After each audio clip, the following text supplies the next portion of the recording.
Good morning students.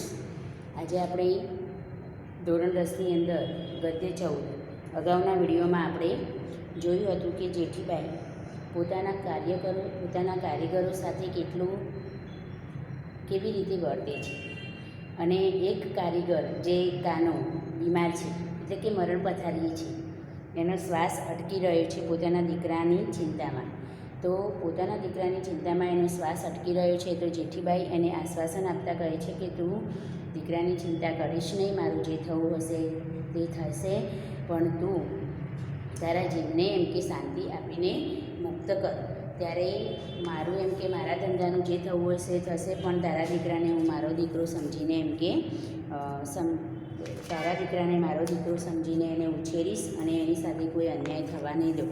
એવું જ્યારે આશ્વાસન આપે છે ત્યારે જ કાનાનો જીવ જાય છે. આ રીતે આપણે જોયું કે જેઠીબાઈ પોતે એક વેપારીની પત્ની હોવા છતાં પોતાના કારીગરો સાથે કેટલી આત્મીયતા અને પ્રેમથી તેઓ વર્તે છે ને કેટલી સહાનુભૂતિ રાખે છે પોતાના કારીગરો પ્રત્યે. ત્યાં સુધી આપણે અગાઉના વિડીયોમાં પાઠ જોયો તો આજે હવે આગળ તો જેઠીબાઈના એ શબ્દો સાંભળીને કાનાના અંતરના ઉત્પાતને શમાવી દીધું અને મૂંઝાતું મનડું શાંત બની ગયું.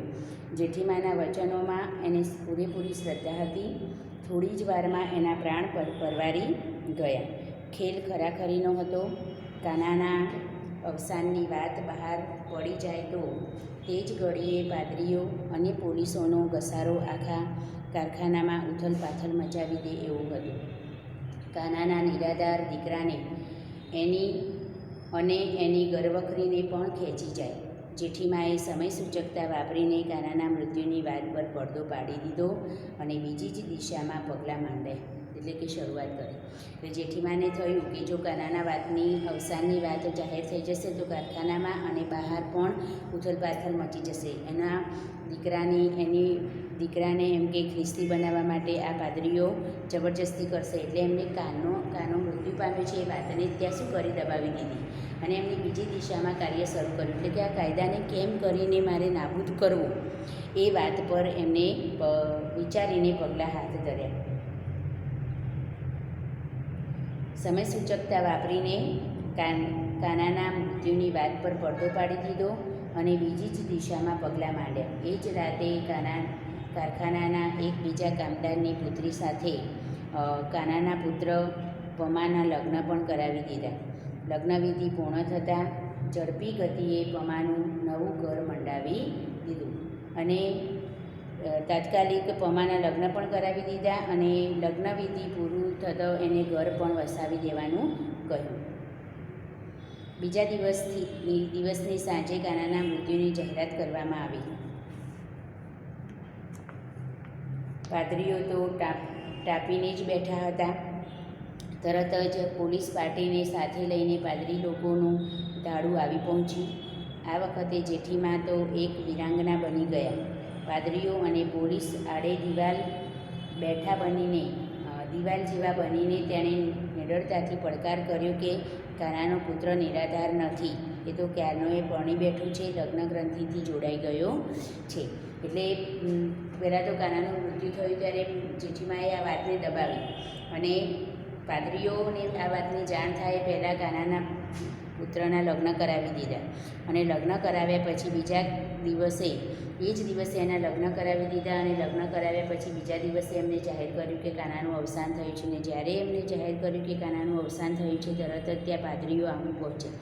પરંતુ જેઠીમાં એક વીરાંગના બનીને ત્યાં ઊભા રહી ગયા કે કાનો નિરાધાર નથી, એના લગ્ન તો ક્યારનાએ થઈ ચૂક્યા છે.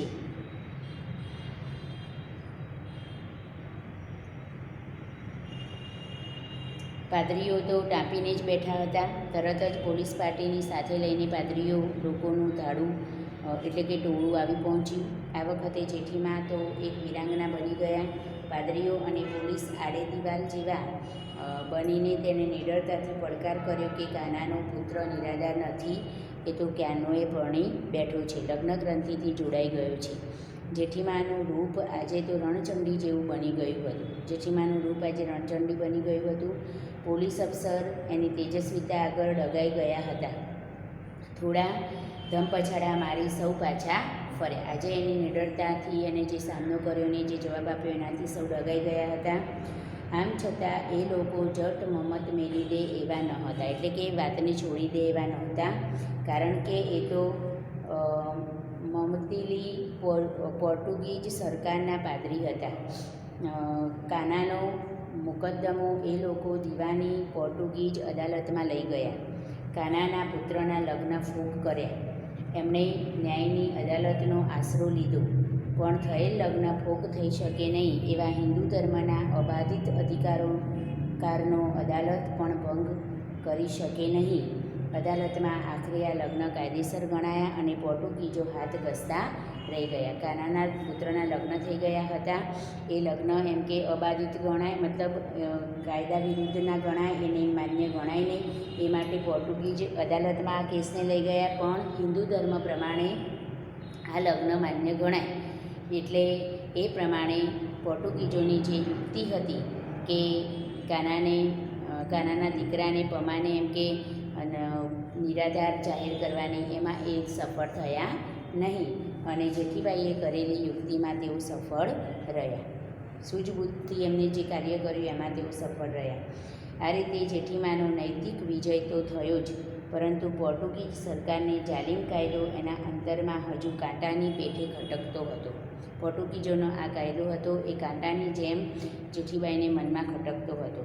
આ કાળા કાયદાના સકંજામાંથી છૂટવા માટે કયો રસ્તો લેવો એ જ વિચારો એના અંતરમાં રાત દિવસ ગોળાતા હતા. આ કાળા કાયદામાંથી બચવા માટે એમ કે કયો રસ્તો લેવો એ વિચારો એમના અંતરમાં ગોળાતા જતા હતા.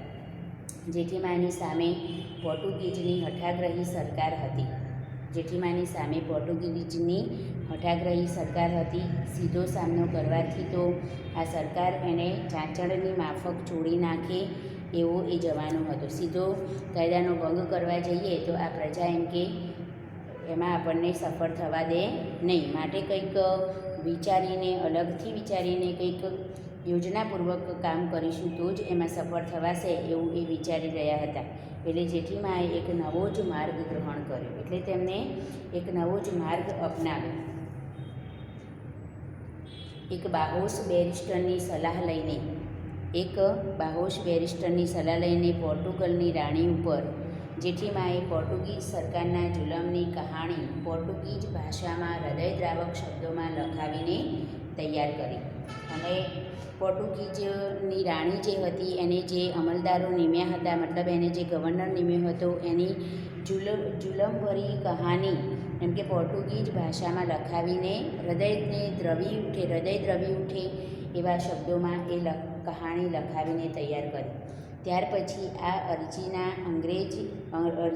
અંગ્રેજી અક્ષરોમાં મોટા બીબા લાકડાની પટ્ટીઓમાં કોતરાવીને તૈયાર કર્યા. પછી આ અરજીના અંગ્રેજી અક્ષરો એમ કે મોટા લાકડાના બીબામાં કોતરાવીને તૈયાર કર્યા. મોટી રેશમી ઓઢણી પર આ અરજી મોટા અક્ષરોમાં સાંગોપાંગ છાપીને તૈયાર કરી. મોટી ઓઢણી હતી જે, એટલે કે એ રંગાટી કામ કરતા હતા, તો એ રંગાટી કામના બધા જ રંગાટી કામ જે પણ કંઈ હતું એ બધું જ રંગાટી કામનો માલ જે હતો એ દેશ વિદેશ જતો હતો.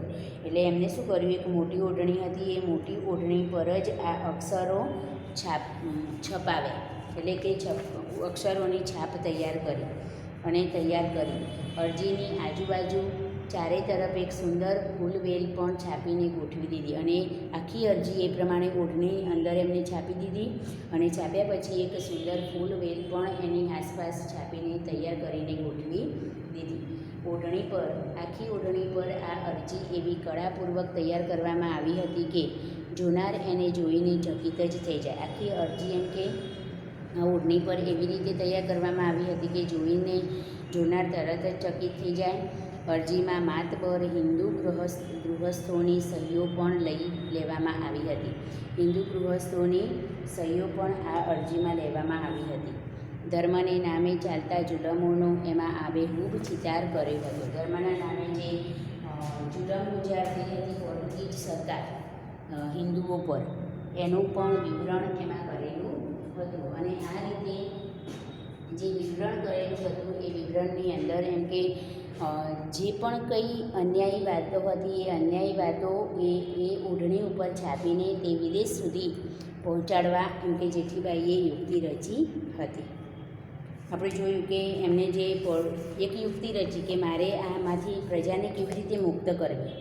આ જે પોર્ટુગીઝોનો કાયદો છે કે જેને આગળ પાછળ કોઈ ના હોય, એટલે કે જે લોકોને નિરાધાર હોય, જેમનો કોઈ આધાર ના હોય એવા લોકોની સંપત્તિને પોતાને હસ્તક કરી લેવી અને એવા લોકોને ખ્રિસ્તી બનાવી દેવા. હિન્દુ ધર્મમાંથી બદલાવીને એમને ખ્રિસ્તી ધર્મ પાળનારા બનાવી દેવા. આ જે કાયદો હતો એ જેઠીબાઈના મનમાં ખૂબ ખટકતો હતો અને એટલા માટે એમને શું કર્યું કે એ કાયદાનો ભંગ કરવા માટે એક યુક્તિ રચી કે સીધે સીધું હું આ કાયદાનો વિરોધ કરીશ તો એમાં મને આ પ્રજા ફાવવા દેશે નહીં અને જીતવા દેશે નહીં.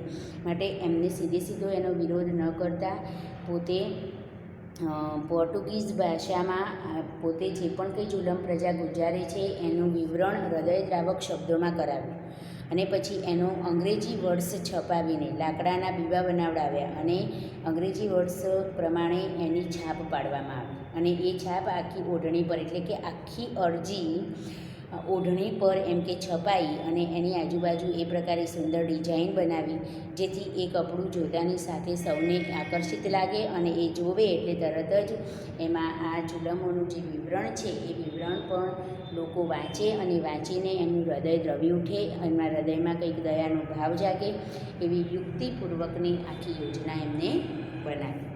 આમ તેમને અરજીની આજુબાજુ ચારે તરફ એક સુંદર ફૂલવેલ પણ છાપીને ગોઠવી દીધી. આખી ઓઢણી પર આ અરજી એવી કળાપૂર્વક તૈયાર કરવામાં આવી હતી કે જોનાર એને જોઈને જ ચકિત થઈ જાય. અરજીમાં માતબર હિન્દુ ગૃહસ્થોની સહીઓ પણ લઈ લીધી અને ધર્મને નામે ચાલતા જુલમોનો એમાં આબેહૂબ ચિતાર આપ્યો હતો. આ અરજી છાપેલી ઓઢણીને સુંદર કિનખાબની થેલીમાં મૂકી આ અરજી છાપેલી ઓઢણીને સુંદર કિનખાબની થેલીમાં મૂકી જેઠીબાઈએ પ્રવાસની તૈયારી કરવા માંડી. જેઠીબાઈ પ્રવાસની તૈયારી કરવા માંડ્યા. દીવ બંદરેથી વહાણોમાં ઉપડીને 2 અઠવાડિયા પછી પોર્ટુગલની ધરતી પર પગ મૂક્યો. અહીં આવી પોર્ટુગલના ગવર્નરના 2 મોટા અધિકારીઓની જેઠીબાઈએ મુલાકાત લીધી. એકનું નામ હતું એન્ટોનિયો મેલો દ ક્રેસ્ટો અને બીજાનું નામ હતું એન્લિકેસ્ટો દ રાલ. આ બંને અધિકારીઓએ ઘણી જ સહાનુભૂતિથી જેઠીબાઈને મુલાકાત આપી. તો આ જે અરજી ઓઢણી ઉપર તૈયાર થઈ એ ઓઢણીને સુંદર કિનખાબની થેલીમાં મૂકીને જેઠીબાઈએ પ્રવાસની તૈયારી કરવા માંડી. એટલે તેઓ પોર્ટુગલ જવા ઉપડ્યા એમ. દીવ બંદરેથી વહાણોમાં ઉપડીને 2 અઠવાડિયા પછી પોર્ટુગલની ધરતી પર પગ મૂક્યો. તેઓ દીવમાં એમનો જે પોતાનો માલ વિદેશ જતો હતો એ જ વહાણમાં પોતે બેસીને પોર્ટુગલ પહોંચ્યા અને 2 દિવસ પછી તેઓ ત્યાં પોર્ટુગલ પહોંચી ગયા. ત્યાં જઈને પોર્ટુગલના ગવર્નરના 2 મોટા અધિકારીઓની જેઠીબાઈએ મુલાકાત લીધી. પોર્ટુગલના ગવર્નર જે હતા એમના 2 મોટા અધિકારીઓ હતા ને એમને મળ્યા. એકનું નામ હતું એન્ટોનિયો મેલો દ ક્રેસ્ટો અને બીજાનું નામ હતું એન્લિકેસ્ટો દ રાલ. આ બંને અધિકારીઓએ ઘણી જ સહાનુભૂતિથી જેઠીબાઈને મુલાકાત આપી. એની બધી હકીકતને ધ્યાનમાં લીધી. આ મુલાકાત વખતે જેઠીબાઈ ધોળે દિવસે હાથમાં સળગતી મશાલ લઈને ગઈ હતી. ધોળે દિવસે એટલે કે અજવાળું દિવસે તો અજવાળું હોય જ, તો હાથમાં મશાલની કોઈ જરૂર હોય નહીં, તેમ છતાં હાથમાં મશાલ લઈને જવું એટલે ખૂબ જ એમ કે સાહસનું કાર્ય કર્યું હતું. તો આ મુલાકાત વખતે જેઠીબાઈ ધોળે દિવસે હાથમાં સળગતી મશાલ લઈને ગઈ હતી. કારણમાં એમ હતું કે પોર્ટુગીઝ સરકારના રાજ્યમાં ઘોર અંધકાર છે એટલે એને પ્રકાશની જરૂર છે. ધોળે દિવસે હાથમાં મશાલ લઈને જવું એટલે કે અહીંયા અંધાધૂંધી ચાલે છે, એમને જાગૃત થવાની જરૂર છે એવું ઉદાહરણ પૂરું પાડવા માટે એમ કે એ હાથમાં મસાલ લઈને ગયા હતા. આમ આ પ્રયોગે ઉભય અધિકારીઓ પર ભારે અસર કરી. આ ઓફિસરોએ એ વખતની પોર્ટુગલની રાણી ડોન લ્યુઝાની મુલાકાતની સગવડ કરી આપી. એટલું જ નહીં પણ જેઠીબાઈની અરજ પર ખાસ લક્ષ્ય આપવાની ભલામણ પણ તેમને કરી. પોર્ટુગલની રાણી અને જેઠીબાઈની મુલાકાત ઠીક લાંબી ચાલી હતી અને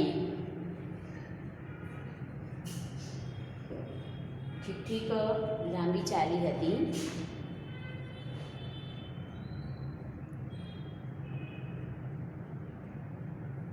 ભારે અસર કરી ઓફિસરની એ વખતની પોર્ટુગલની રાણી અને ડોન લ્યુઝાની મુલાકાતની સગવડ કરી આપી. એટલું જ નહીં પણ જેઠીબાઈની અરજ પર ખાસ લક્ષ્ય આપવાની ભલામણ પણ તેમને કરી. પોર્ટુગલની રાણી અને જેઠીબાઈની મુલાકાત ઠીક લાંબી ચાલી. ભારતની એક કાળા રંગની બાઈને મુલાકાત આપતી વખતે પોર્ટુગલની રાણીને ખૂબ જ સૌજન્ય દાખવ્યું હતું. જેઠીબાઈએ હૃદય ખોલીને બધી હકીકત રજૂ કરી અને ભારતીય કળાની છાપેલી ઓઢણી રાણીને ભેટ ધરી. ઓઢણીની અંદર મોટા અક્ષરે છાપેલી અરજી વાંચીને રાણી તો આશ્ચર્યમુગ્ધ જ બની ગઈ. અરજીની કરુણ કહાણીએ તેની આંખોમાં આંસુ આવી આણી દીધા. ખરેખર એક સ્ત્રીના હૃદયને સ્ત્રીના હૃદય સિવાય બીજું કોણ પારખી શકે? રાણીએ જેઠીબાઈની કલામય કૃતિ અને હિંમત માટે ધન્યવાદ આપ્યા અને આભારની લાગણી પણ વ્યક્ત કરી. ભારતમાં પોર્ટુગીઝ સત્તાનો જુલ્મી કાયદો તેણે પોતાના ખાસ ફરમાનથી રદ કરાવ્યો. તે દિવસથી જેઠીબાઈની ઓઢણી પાન દ જેઠીનું નામ વિખ્યાત બની ગયું. આ ઓઢણીની ભાત સાથે જેઠીબાઈનું નામ પણ જોડવામાં આવ્યું. આ ભાત ભારતની એક અનોખી ભાત ગણાતી હતી. રાણીની આજ્ઞાનો ઠરાવ એક તામ્રપત્ર પર કોતરવામાં આવ્યો. આ તામ્રપત્ર ઘણા માન અને દબદબા સાથે જેઠીબાઈને અર્પણ કરવામાં આવ્યું. એ ઉપરાંત જેઠીબાઈના માનમાં અઠવાડિયામાં એક દિવસ તેમના ઘર આગળ બેન્ડ વગાડવાનો હુકમ કરવામાં આવ્યો. જેઠીબાઈની જિંદગી સુધી આ કાર્યક્રમનો અમલ ચાલુ હતો. પોર્ટુગીઝ ઓફિસરો જેઠીબાઈના ઘર પાસેથી પસાર થતા ત્યારે જેઠીબાઈના માનમાં પોતાના માથા પરથી હેટ ઉતારી નાખતા હતા. આમ કચ્છ માંડવીના એક અભણ બાઈ જેઠીબાઈ આ રીતે પોતાના ગજા ઉપરવટનું એક અદ્ભુત કાર્ય કરીને પોતાના નામને પ્રખ્યાત કરી ગયા, અમર કરી ગયા. તો અહીંયા જેઠીબાઈએ જે પ્રજાને હિતાવહ નહોતો એ કાયદાનો રદ કરવા માટે સ્વયં એ પોર્ટુગીઝ પહોંચ્યા અને ત્યાંની રાણીને તેમને ખૂબ જ હૃદય દ્રવી ઉઠે એવા શબ્દોમાં એ વાત સમજાવી, જેનાથી એ પણ નારી જ હતા, જેના કારણે એ વાતને સારી રીતે સમજી શક્યા અને આ જે કાયદો હતો એ કાયદાનો અહીંયા રદ થયો. હવે અહીંયા આપણે કેટલાક વિરોધી શબ્દો છે લખી દઈએ. અમાસ તો પૂર્ણ, અમાસ તો પૂર્ણ, અંધકાર તો ઉજાસ, તો ઉજાસ, બોળું તો શાંત તો અશાંત,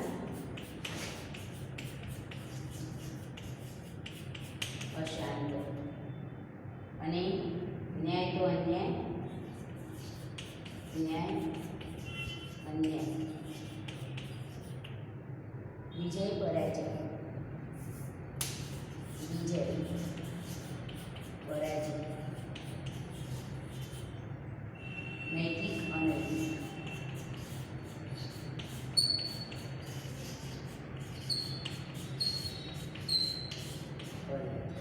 અહીંયા જે વિરોધી શબ્દો છે એ તમારી નોટબુકમાં લખવાના છે અને તૈયારી કરવાના છે.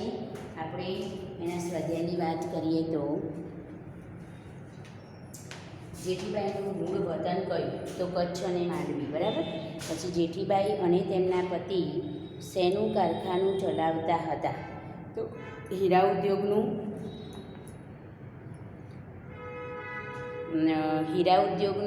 શણ ઉદ્યોગનું, રંગાટ વણાટકામનું કે ભરત ગૂંથણનું? તો જવાબમાં આવશે રંગાટ વણાટકામ. પછી નીચેના પ્રશ્નોના એક વાક્યમાં ઉત્તર લખો. તો જેઠીબાઈએ કયા સ્થળે રંગાટ અને વણાટકામ ઊભું કર્યું હતું? તો દીવમાં. દીવ બંદર પર, બરાબર. પછી સૌરાષ્ટ્રમાં કયા સ્થળનું રંગાટકામ જાણીતું છે? તો જામનગરનું. પછી નીચેના પ્રશ્નોના 2-3 વાક્યમાં ઉત્તર લખો. તો જેઠીબાઈના કારખાનાનો માલ કયા કયા દેશોમાં જતો હતો? તો પરદેશ જતો હતો, જેમાં યુરોપ, ઈરાન અને જંગબાર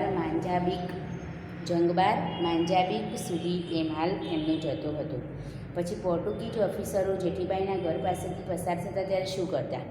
તો જેઠીબાઈના માનમાં અઠવાડિયામાં 1 દિવસ તેમના ઘર આગળ બેન્ડ વગાડવાનો હુકમ હતો પોર્ટુગીઝ સરકારનો.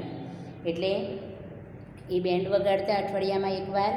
અને પોર્ટુગીઝ ઓફિસરો જ્યારે પણ જેઠીબાઈના ઘર આગળથી પસાર થાય ત્યારે એમના માનમાં માથા પરથી હેઠ ઉતારીને એમને માન આપતા હતા અથવા તો હેઠ ઉતારી નાખતા હતા. આ રીતે જેઠીબાઈએ પોર્ટુગીઝ પ્રજા પર પણ પોતાનું વર્ચસ્વ જમાવ્યું અને માન પામ્યા હતા.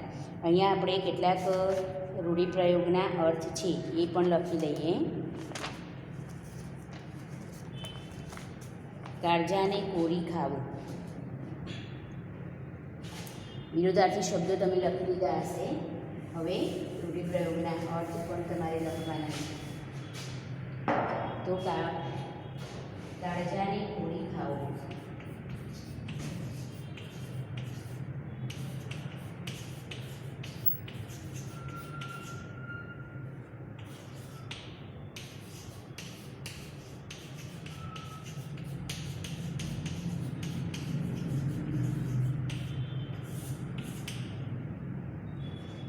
દુઃખની અનુભૂતિ થવી.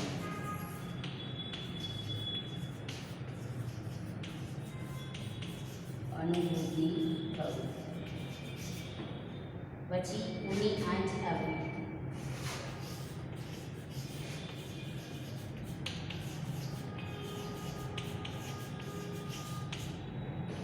દુઃખ કે તકલીફ આપવી.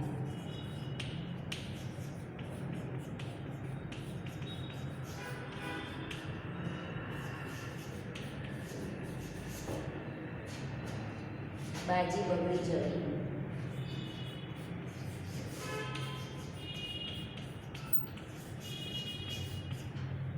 યોજના કે ગોઠવણ નિષ્ફળ જવી.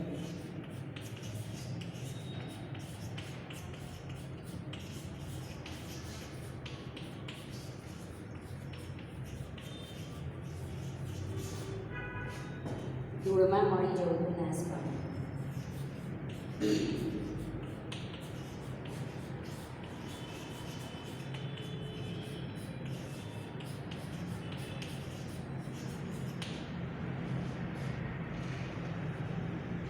પ્રાણ પહોળાવી જવાનું.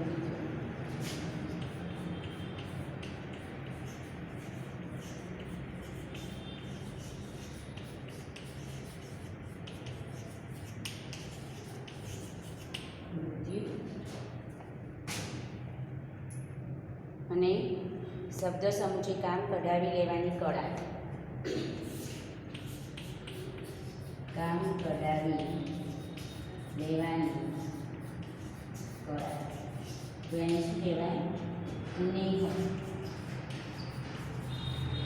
પછી અંધારિયા પક્ષનો છેલ્લો દિવસ.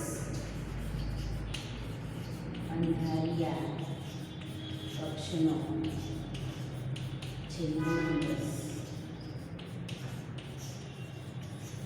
તો એને કહેવાય અમાસ. કળ કારીગરનો ઉદ્યોગ.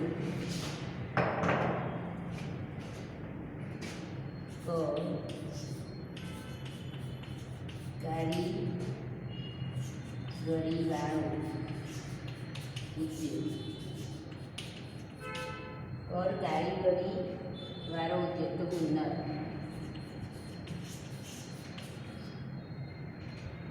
બહાદુર સ્ત્રી તો વીરાંગના. બહાદુર સ્ત્રી તો વીરાંગના. તો આ રૂઢિપ્રયોગના અર્થ પણ તમારે તૈયાર કરવાના છે. આગળના શબ્દો અને વિરોધી શબ્દો લખાવે એ પણ તમારે તૈયાર કરવાના છે.